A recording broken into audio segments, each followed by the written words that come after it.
millions upon millions of dollars that's been spent on Caitlin Clark by people that have traveled to try to see her play. She is being unfairly treated. That is going to be a problem for the WNBA. So I'm using... So your sentiment essentially is that this... WNBA, they've advertised her being in these games, this, that, and the other. They've moved arenas and all this. And then Caitlin Clark can't play. That is protective of a Caitlin Clark and what she stands for and what she represents. And they come to a conclusion that they believe... Stephen A. Smith just called it a civil rights crisis in high tops. He's not talking about history class. He's talking about Caitlin Clark, the WNBA's biggest star. She's driving sales up 601%, viewership up 170%, yet some players are treating her like a piñata on the court. So here's the question, why isn't the league protecting the player making them millions? And what does Stephen A. think needs to happen before this turns into a full-blown scandal? Journal opinion piece that came out about Caitlin Clark and her civil rights being violated. Of the administration, as you know, Molly, it ain't just sports that I'm doing. I'm doing a lot more than sports. I am not guessing on... And Stephen A. Smith talked about it on his podcast yesterday. I mean, he signal boosted this thing. Before we move on, I'd like to ask you a small favor. If you appreciate this content, please take a second to like this video and subscribe to the channel. Over 98% of you watch the videos without subscribing. It costs you nothing, but it makes a huge difference to us. So, did you click the subscribe button? Great! Thank you so much. Now, back to the video.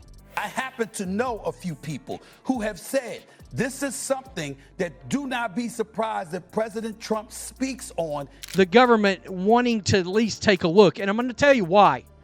There's millions of dollars at stake here. Eventually, and if that man decides that this is something that can feed his base, that can ingratiate himself with that kind of audience. How is it possible that the person bringing in the most money for the league is also the one taking the biggest hits? Caitlin Clark isn't just another rookie.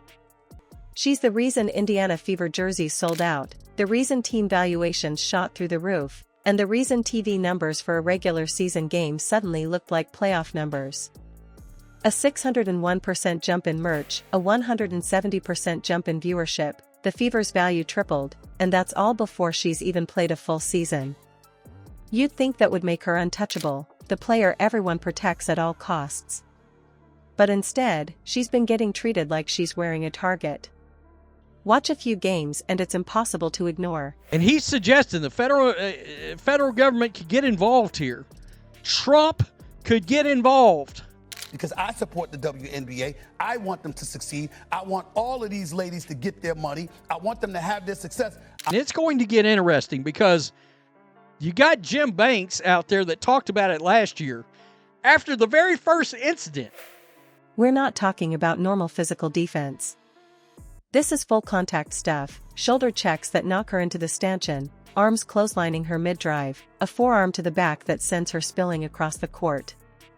There was one play where she cut to the basket, caught the pass, and barely got the shot up before getting slammed into by two defenders. No whistle. The crowd booed so loud the announcers had to pause mid-sentence. Can make the argument that there's enough members. A senator has already looked into it. You have members of the administration who... She's not able to get on the court because she's had the crap kicked out of her. That's a problem. And goes to events and stuff like that. He pays attention to this kind of stuff, and this is the kind of stuff that can feed that base. So I'm saying to the WNBA... Another game, she drove baseline and caught an open-hand swipe across the face. Play continued like nothing happened. Slow-mo replays showed the contact clear as day, but the ref stayed silent. That's why Stephen A.'s golden ticket versus piñata line hit so hard. On one hand, she's the league's golden ticket. It's rare to get a player who can single-handedly elevate an entire sport. On the other hand, she's being smacked around like a piñata at a kid's party. Each foul, each no-call feels like a swing, and the league's officials are standing there holding the stick, doing nothing to stop it. It's not just disrespectful, it's self-destructive. You're risking your biggest draw for the sake of a let-them-play attitude. Stephen A. isn't just talking about basketball here.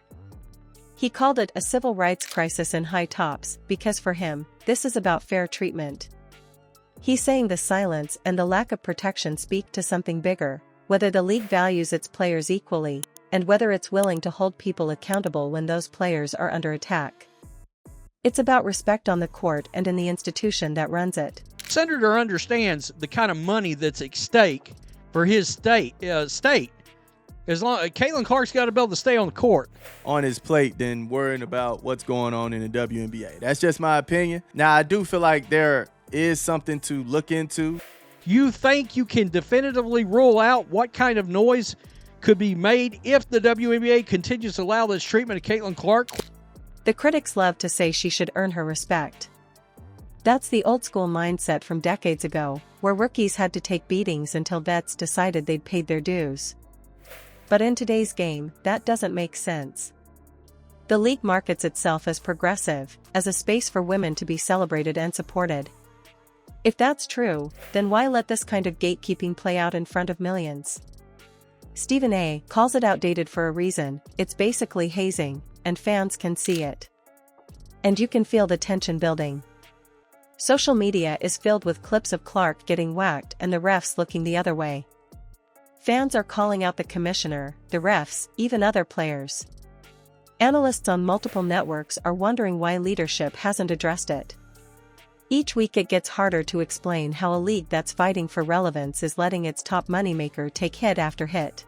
That, like, fans are one thing, right? Everybody's dealing with trolls. Cool.